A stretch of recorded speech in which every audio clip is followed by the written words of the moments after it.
4, a partir do 17.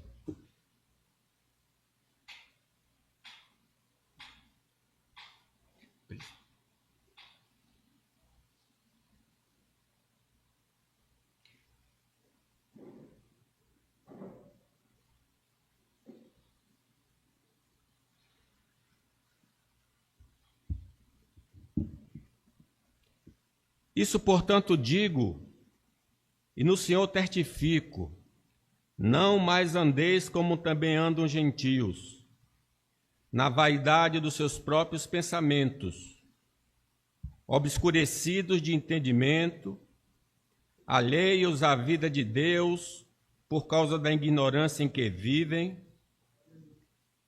pela dureza do seu coração, os quais, tendo se tornado insensíveis, se entregaram à dissolução para com avidez cometerem toda sorte de impureza.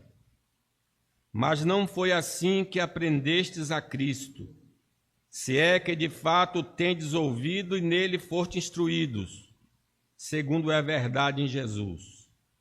No sentido de que, quanto ao trato passado, vos despojeis do velho homem, que se corrompe segundo as concupiscências do engano, e vos renoveis no espírito do vosso entendimento, e vos revistais do novo homem, criado segundo Deus em justiça e retidão procedentes da verdade. Por isso, deixando a mentira, fale cada um a verdade com o seu próximo, porque somos membros uns dos outros. Irai-vos e não pequeis. Não se põe um sol sobre a vossa ira, nem deis lugar ao diabo. Aquele que furtava, não furte mais. Antes trabalhe fazendo com as próprias mãos o que é bom, para que tenha com que acudir ao necessitado. Que Deus aplique a sua palavra. Júlio, por favor. Meus irmãos, Deus planejou uma vida diferenciada para nós, seres humanos. Mas Satanás, ele entrou na criação, seduziu nossos pais, e nossos pais então caíram em desgraça, e nós todos com eles. E nós temos construído uma sociedade longe de Deus, Babel, distante do Senhor, nas crenças e nos comportamentos.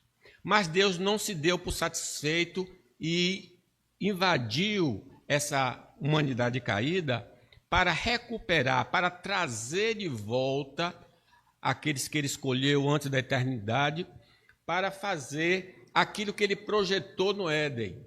O que ele queria que fosse por toda a terra, não é mais possível por causa da queda. Ele está resgatando um grupo e fazendo com que esse grupo viva totalmente contrário aos padrões deste mundo caído.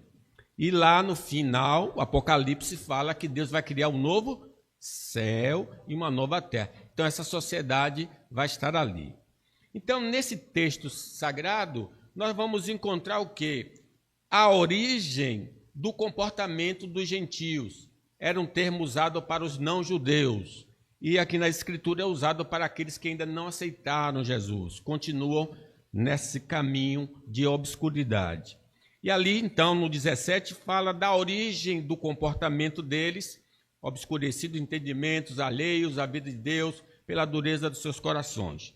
Então, a partir do 24, ele começa a falar dessa nova sociedade que Deus está implantando neste mundo caído. E aí, então, nós aprendemos algumas coisas sobre a nossa vida, que a nova maneira de viver dos discípulos de Cristo envolve certos aspectos, entre eles, primeiro, a nova vida do viver dos discípulos de Cristo é completamente contrária ao viver pagão. Observe aí, no versículo 19, fala do comportamento deles, os quais, tendo se tornados insensíveis, se entregaram à dissolução para com avidez cometerem toda sorte de impureza. Então é um comportamento impuro aos olhos de Deus. Mas aí vem um contraste. Mas não foi assim que aprendestes a Cristo.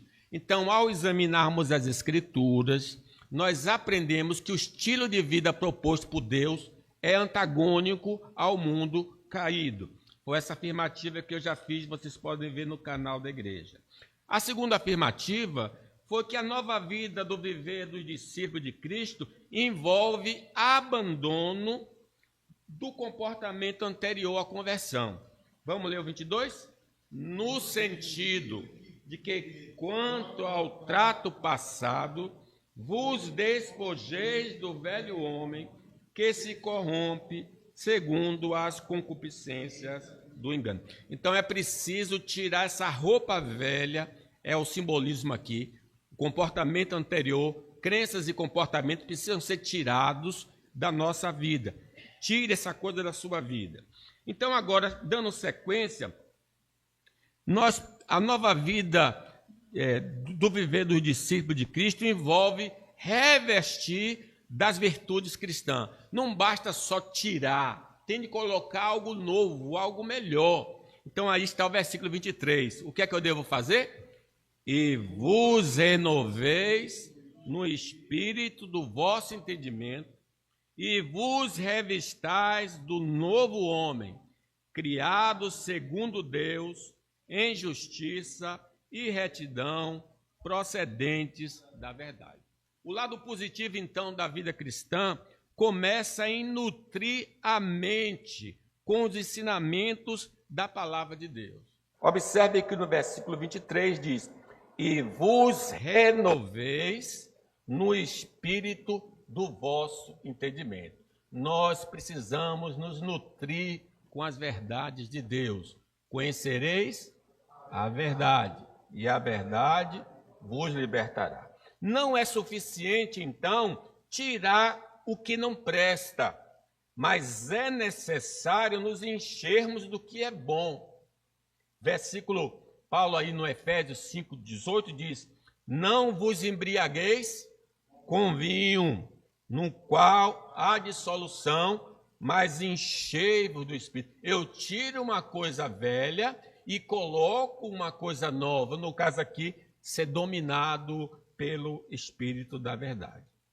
O estudo, então, das Escrituras Sagradas é de suma importância nesse processo.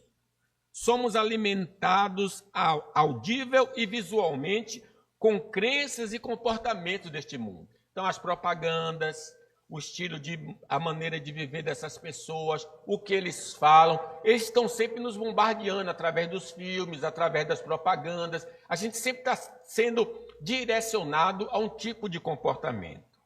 Se desejamos ser diferentes dos pagãos, necessitamos nutrir nossa mente com as santas palavras de Deus.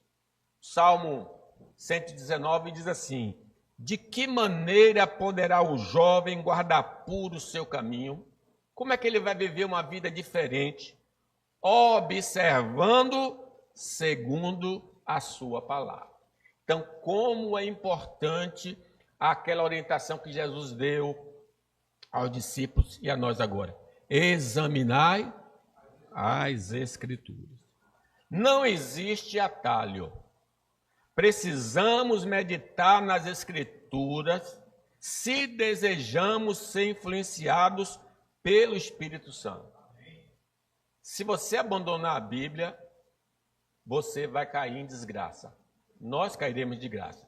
O Salmo 1 diz assim: antes o seu prazer está na lei do Senhor, e na sua lei medita de dia e de noite. E o que é que vai acontecer?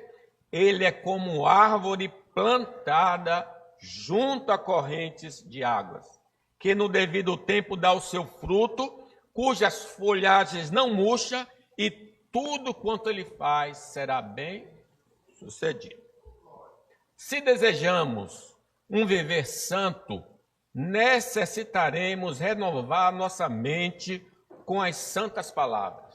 Paulo, falando aos Romanos, diz: não vos conformeis com este século, mas transformai-vos pela renovação da vossa mente, para que experimenteis qual seja a boa, agradável e perfeita vontade de Deus. Então, nosso fracasso na vida cristã reside na ausência de leitura e meditação diária da palavra de Deus. Ah, porque o crente está fraco? Pode analisar. Quando o crente está em ruína espiritual, ele já se afastou da palavra de Deus. Ele não tem mais interesse de se alimentar espiritualmente. Respondeu-lhe Jesus, como eu disse, errais vós, não conhecendo as Escrituras, nem o poder de Deus. Apesar de todas as felicidades do nosso tempo em ter a Bíblia no celular, até em áudio, não dedicamos tempo em nossa agenda para ouvir ou ler o livro de Deus. Não condeno ninguém que goste de usar redes sociais, mas se eu uso redes sociais, eu devia pelo menos abrir a Bíblia no celular, ouvir a leitura da Bíblia quando está indo para o trabalho. Quer dizer, nós temos hoje um acesso que os nossos irmãos não tinham, porque não tinha escritura disponível para todo mundo. Se eles quisessem ouvir a palavra, ia na congregação, aí eu pegava um pergaminho e se lia e todo mundo ouvia. Muitos não sabiam nem ler. Hoje nós temos todo o acesso, mas temos ignorância acerca da vontade do Senhor. Apesar de todas... Por isso, nossa mente está cheia de carnalidade e mudanismo. E isso reflete em nossa linguagem e comportamento. Uma vez que eu sou bombardeado pelo mundo e não por Deus, eu vou falar e vou agir da maneira mundana. Paulo diz, porque os que se inclinam para a carne, a velha natureza, cogitam das coisas da carne, só desejam aquilo que a carne propõe. Mas os que se inclinam para o Espírito, através da palavra, das coisas do Espírito, porque a inclinação da carne vai levar para morte. O salário do pecado é a morte, mas a inclinação do Espírito dá para a vida e paz. Se não mudarmos nossa atitude para com a palavra de Deus, seremos crentes apagados e infrutíferos. Diz que Jesus procurou uma figueira, ela estava com folhas, então lá naqueles dias a figueira dá primeiro fruto, depois as folhas. Se tem folhas, tem fruto. Não tinha fruto. Jesus então amaldiçoou. Parecia crente, mas não era crente. Não teremos certeza da salvação. Não conheceremos a vontade de Deus. E seremos péssimas testemunhas de Jesus. Isso tudo vai nos alcançar porque nós não temos tempo de examinar a palavra de Deus.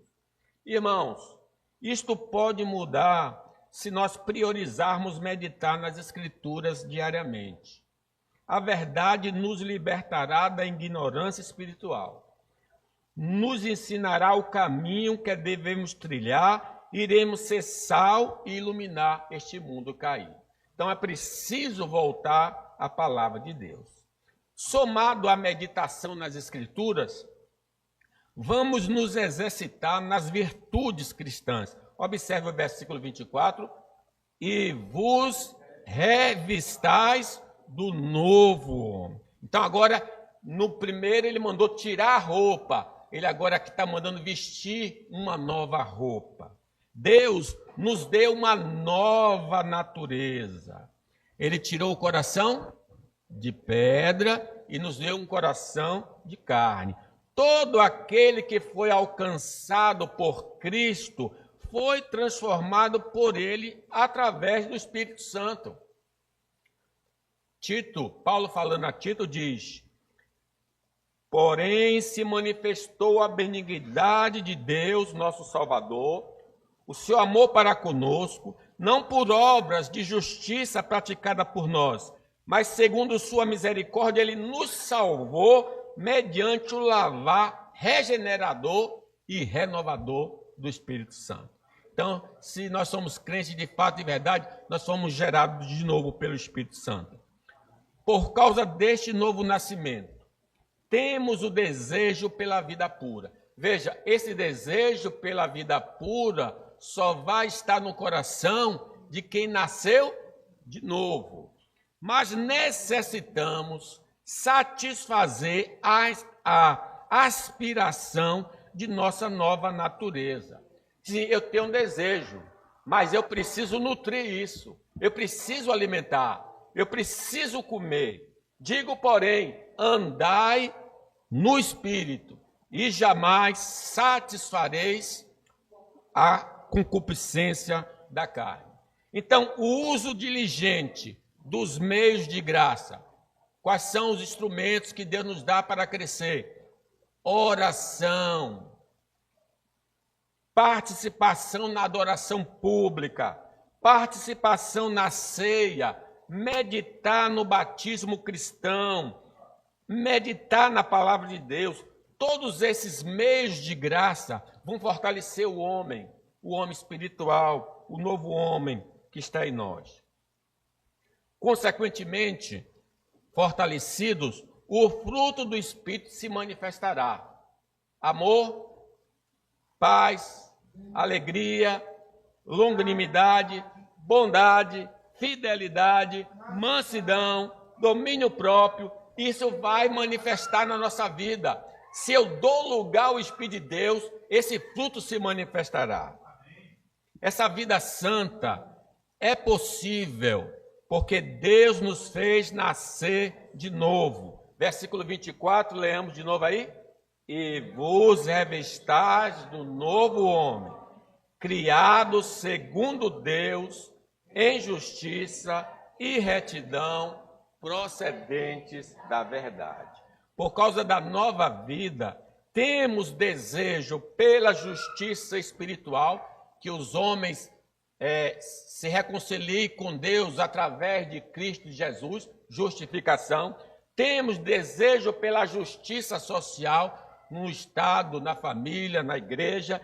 Iremos dar o que pertence ao Estado e ao indivíduo. Eu vou ter uma vida reta, correta, dar a César o que é de César, dar a Deus o que é de Deus. Lutaremos em favor de causas justas, mas acima de tudo, faremos o possível para que os homens recebam a justiça de Deus em Cristo Jesus, que é pregar o Evangelho a toda criatura. Mas não devemos nos esquecer de andar também de maneira santa na presença de Deus, do Deus Santíssimo. Não abriremos mão de cantar a Deus, de louvar a Deus, de servir a Deus, conforme revelado na palavra do Senhor. Quando somos convertidos por Cristo, nossa vida tomará um rumo diferente da vida anterior que tínhamos. Sem essa mudança, a experiência que alegamos ter com Cristo não é salvadora.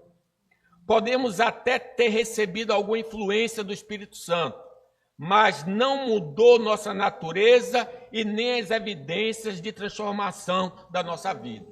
Como é que eu sei que o Espírito Santo está... Priscila, não vou para o seu aniversário se você abusar. Não vou para o seu aniversário. Então fique quieta. Não, agora não. Depois eu falo tudo. Certo, fique quieta. Tá certo. É impossível, pois, que aqueles que uma vez foram iluminados e provaram o dom celestial e se tornaram participantes do Espírito Santo e provaram a boa palavra de Deus e os poderes do mundo vindouro e caíram, sim, é impossível outra vez renová-lo para arrependimento. Então, é possível ter uma experiência parcial com o Espírito Santo, mas não total, não transformadora. Se os velhos hábitos pecaminosos não são abandonados, a experiência de arrependimento e fé em Cristo não se concretizou. Não estamos afirmando que o crente verdadeiro não peca, mas que ele jamais pode viver pecando. Quem vive pecando não o viu e nem o conheceu. Todo aquele que permanece nele não vive pecando. Se estamos em Cristo, pela operação do Espírito Santo, vamos apresentar frutos morais. Teremos necessidade de orar e ler as Escrituras. Vamos gostar de adorar a Deus em comunidade. Nossa vida terá um rumo totalmente diferente da anterior. Em quarto, irmãos, a nova maneira de viver dos discípulos de Cristo é caracterizada por ser honesto nas palavras. Vamos ler o 25? Por isso,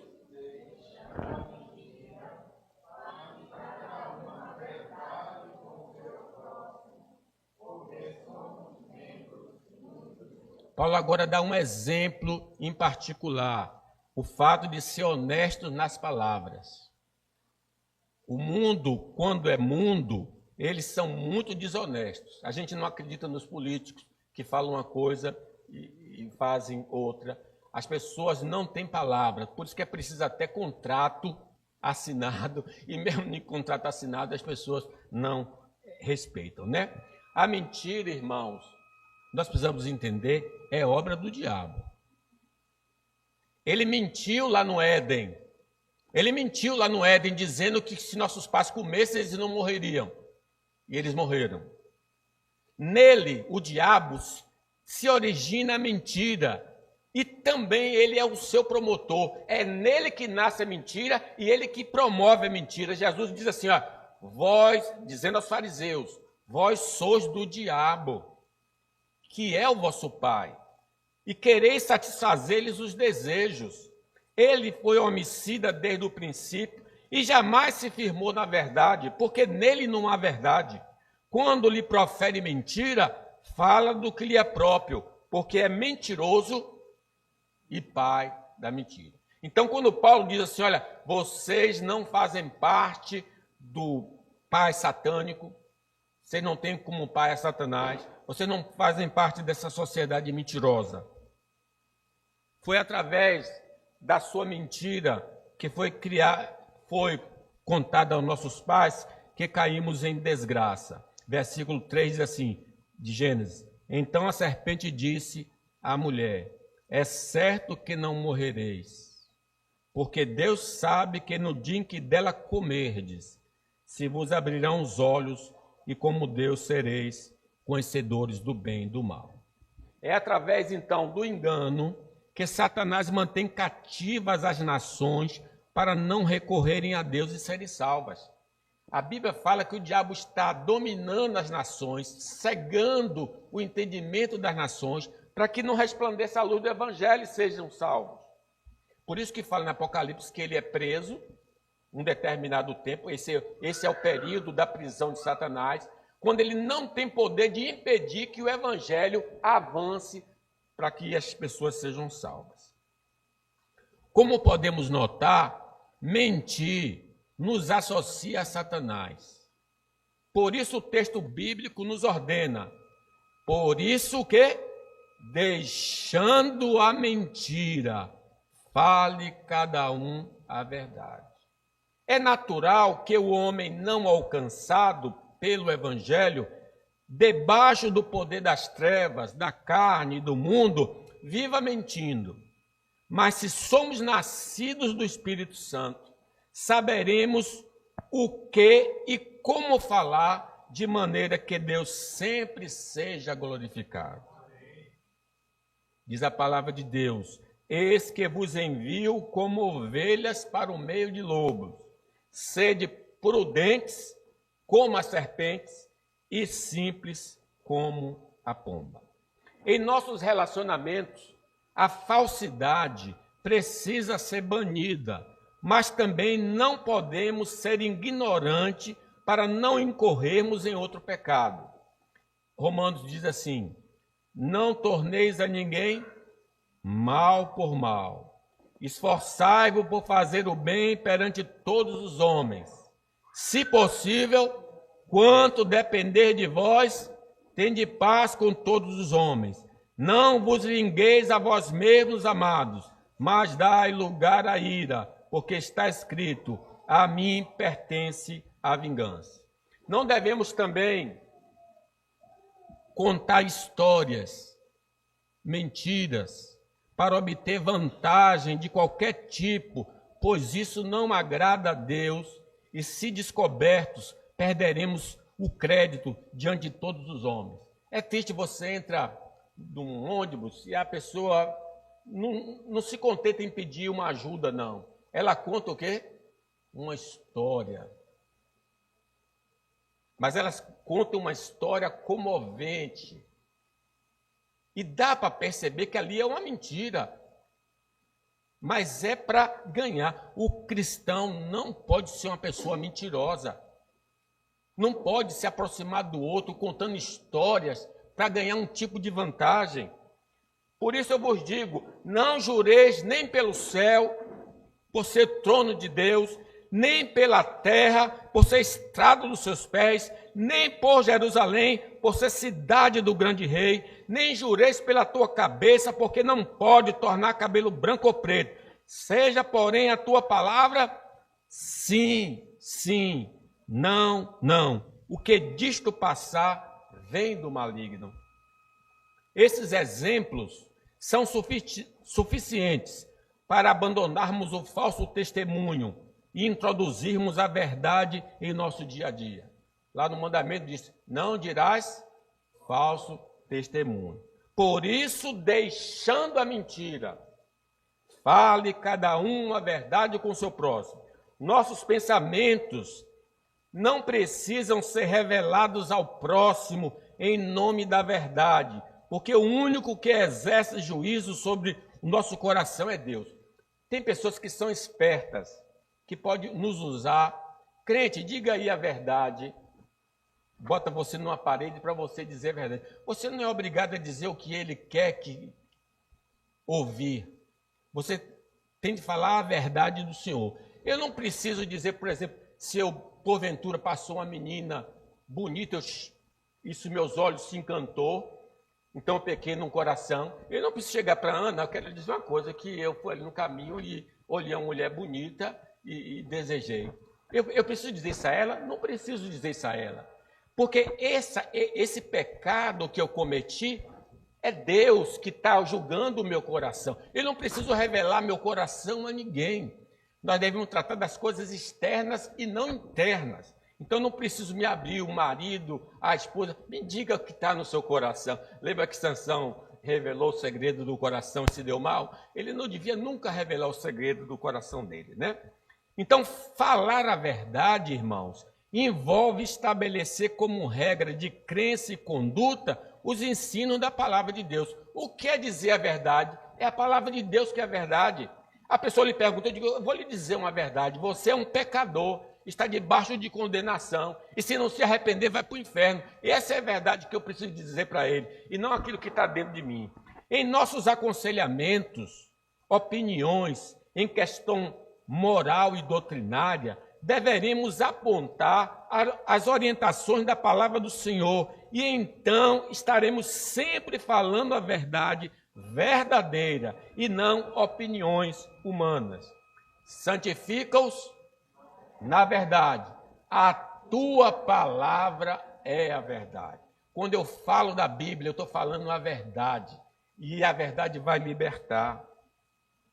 No geral, as pessoas têm dilemas no campo da doutrina. Olha, quando o amigo se aproxima de você, ele vai tratar de assuntos de doutrina, ainda que seja mundana, ou de moral. O que é a vida? Por exemplo, algum colega, poxa, eu estou procurando a razão de viver. É uma questão doutrinária que ele está querendo resposta. E nós temos a resposta para dar para ele, que a origem do homem está em Deus, e só em Deus ele pode encontrar, né? Como agir no meu casamento e família? Os seus vizinhos perguntam sobre casamento, perguntam sobre família, perguntam sobre a vida, e assim por diante. Estaremos falando a verdade quando expomos os ensinos de Deus para eles. Não opinião pessoal, não o que eu acho, o que é família, o que é vida, mas o que Deus acha. Também, eles nos procuram para saber nossa opinião quanto ao determinado comportamento. Se nossa escolha for mostrar os pensamentos do Senhor, estamos falando a verdade ao próximo. Então, que coisa linda, né? Reparem, toda a conversação com os amigos, indiretamente, eles estão perguntando alguma coisa, eles querem uma resposta. E essa resposta nós temos, a verdade do Senhor. Nos relacionamentos entre irmãos, na fé, não pode faltar este ingrediente, que a verdade de Deus, seja ela doutrinária ou ética. Por isso, deixando a mentira, fale cada um a verdade com o seu próximo, porque somos membros uns dos outros. Então é nosso dever edificar os irmãos através das palavras do Senhor. A vossa palavra seja sempre agradável, temperada com sal, para saberdes como deveis responder a cada um. Como podemos notar, irmãos, falar a verdade é expor aos amigos e irmãos as verdades sobre determinados assuntos em que nós somos questionados. Não nos deixemos ser jogados contra a parede para revelar o que os astutos querem saber por nosso intermédio. Me diga aí, irmãozinho, aquela irmã falou ou não falou mal de mim? Meu Deus, está vendo que está jogando uma coisa ruim aqui? E ainda chama você de fofoqueiro, porque se abrir a boca você vai se tornar um fofoqueiro? Sempre devemos falar para ele as verdades eternas. Por último, irmãos, a nova maneira de viver dos discípulos de Cristo envolve não guardar ressentimento contra o próximo. Versículo 26. Irai-vos e não pequeis. Não se ponha um sol sobre a vossa ira, nem deis lugar. Vocês lembram que Caim ficou irado. E a ira de Caim levou ele a matar o irmão. Por que ele ficou irado? Porque Deus recebeu Abel, sua oferta, e ele não foi recebido. Simplesmente ele ficou zangado e matou o irmão. Como Deus, podemos e devemos nos irar. Sim, podemos nos irar contra o pecado do próximo. O pecado do próximo. Romanos diz assim, olha, a ira de Deus se revela do céu contra toda impiedade, perversão dos homens que detêm a verdade pela injustiça. Não é pecado ficar indignado com a desobediência à lei do Senhor em qualquer dos seus mandamentos. Agora nós vimos essa recentemente que o menino encontrou uma namorada pela internet, pediu ao pai para ter um contato com ela, o pai não deixou, ele simplesmente matou o pai, a mãe e matou o irmão. Simplesmente ele fez isso. A ira, ele ficou irado porque não foi atendido o gosto dele e ele simplesmente exterminou, a família por causa dessa coisa. Mas o crente, então, ele deve ficar indignado com esse tipo de ação? Sim, sim. Abacuque diz assim, Senhor, até quanto clamarei eu e tu não me escutarás? Gritarei violência e não salvarás, porque me mostra a iniquidade e me faz ver a opressão, pois a destruição e a violência estão diante de mim. Há contendas, litígio se suscita, por esta causa a lei se afrouxa e a justiça nunca se manifesta, porque o perverso cerca o justo e a justiça é torcida. Então eu fico e devo ficar indignado com qualquer tipo de pecado que se manifeste. A ausência de indignação da nossa parte em relação às pessoas que estão desobedecendo a Deus pode revelar a ausência de conversão genuína ou estamos endurecidos vivendo sobre o pecado. Salmo 119 diz, torrentes de água nascem dos meus olhos, porque os homens não guardam a tua lei. Sempre será indício de saúde espiritual quando ficamos revoltados com a pecaminosidade humana. diz aí, 26, irai-vos. Ele está dizendo, não se ire. Agora acrescenta, não pequeis. Falando especificamente de pecado cometido contra nós e próximo a nós, de nós, precisamos tomar cuidado para que a fúria contra o pecado não seja derramada contra o pecador. É aqui que ele está querendo condenar. Eu me revolto contra o erro, mas não odeio o pecador. É uma diferença que a gente está fazendo. Irai-vos e não pequeis, não se ponha o sol sobre vossa ira. Se temos sentimentos de ódio pelo indivíduo que pecou e o ofendemos verbalmente, incorremos no pecado de não matar. Então, alguém que pecou, você olha, desgraçado, miserável. Então agora, eu já não estou com ódio do pecado, eu estou com ódio de quem? Do pecador. Então eu viro a cara, eu faço muxoxo, eu falo mal dele, porque não estou focado no erro que ele cometeu, eu estou focado agora nele. E aí eu quebro aquele mandamento, não matarás. Ouviste que foi dito aos antigos, não matarás. Quem matar estará sujeito a julgamento. Eu, porém, vos digo que todo aquele que sem motivo se irá contra seu irmão está sujeito a julgamento. E quem proferiu insulto a seu irmão está sujeito a julgamento do tribunal. E quem lhe chamar tolo está sujeito ao inferno de fogo. Podemos fechar a cara para o pecador com o objetivo de conduzi-lo ao arrependimento e não por achar que é um leproso incurável. Eu não quero encostar com fulano que ele... Não. O apóstolo Paulo chega a dizer, nem com mais constais. Quer dizer, a igreja deve se apartar com o objetivo de conduzir o pecador ao arrependimento. Não porque ele seja leproso, porque todos pecaram, destituídos estão da glória de Deus. Somos exortados pelo Senhor a não permitir que a fúria contra o pecado se transforme em ressentimento contra o pecador. Irai-vos e não pequeis. Não se ponha o sol sobre vossa ira. Porque se a ira se transformar em ódio contra o próximo, Satanás encontrará apoio para atuar em nossa vida. 27. Nem deis lugar ao diabo. O diabo se alimenta do ressentimento. Lembrem, os filhos Levi e Simeão. Lembra que Diná foi abusada? Eles ficaram com raiva. A raiva dele é uma raiva justa, mas ela ultrapassou o bom senso.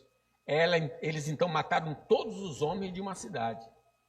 Jacó, inclusive, vai amaldiçoá-los por causa disso. A palavra de Deus, irmãos, revela que, impossibilitado de destruir o Filho de Deus e expulso do céu, seu rancor, o rancor do diabo, se voltou contra os discípulos de Cristo. Diz assim, irou-se o dragão contra a mulher e foi pelejar com os restantes da sua descendência, os que guardam os mandamentos de Deus e tem um testemunho de Jesus, e se pôs em pé sobre a areia do mar. Então, quem é o raivoso? Quem é o irado? O diabo. E ele está irado contra quem? Contra nós. E se nós guardarmos rancor, aí o diabo vem e leva vantagem sobre nós.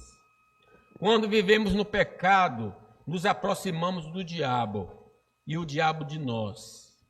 Ele gosta de uma vida suja, de ódio, ambição, imoralidade, entre outros, para poder exercer domínio e afligir o faltoso. Apocalipse diz, então clamou com potente voz, dizendo, caiu a grande Babilônia, e se tornou morada de demônios, covil de toda espécie de espírito imundo, e esconderijo de todo gênero de ave imunda e detestável. Onde tem um pecado, há os demônios, há o diabo ali fazendo a festa. Os sentimentos negativos contra o próximo revela que estamos distante de Deus. Estamos dando oportunidade ao diabo de se aproximar de nós. Se queremos Ele distantes e Deus próximo, confessemos nossa transgressão ao Senhor e o diabo fugirá de nós. Como diz Tiago, chegai-vos a Deus e Ele chegará a vós outros. Purificai as mãos, pecadores, e vós que sois de ânimo dobre, limpai o coração. Afligi-vos, lamentai e chorai. Converta-se vosso riso em pranto, a vossa alegria em tristeza. Humilhai-vos na presença do Senhor e Ele vos exaltará. Meus irmãos, vamos parar aqui. Eu lhes chamo a atenção. Nós precisamos ter uma vida diferente. Se nós não temos uma vida diferente, o nosso cristianismo não é verdadeiro. Que Deus tenha misericórdia de nós e possa modificar a nossa vida. Amém.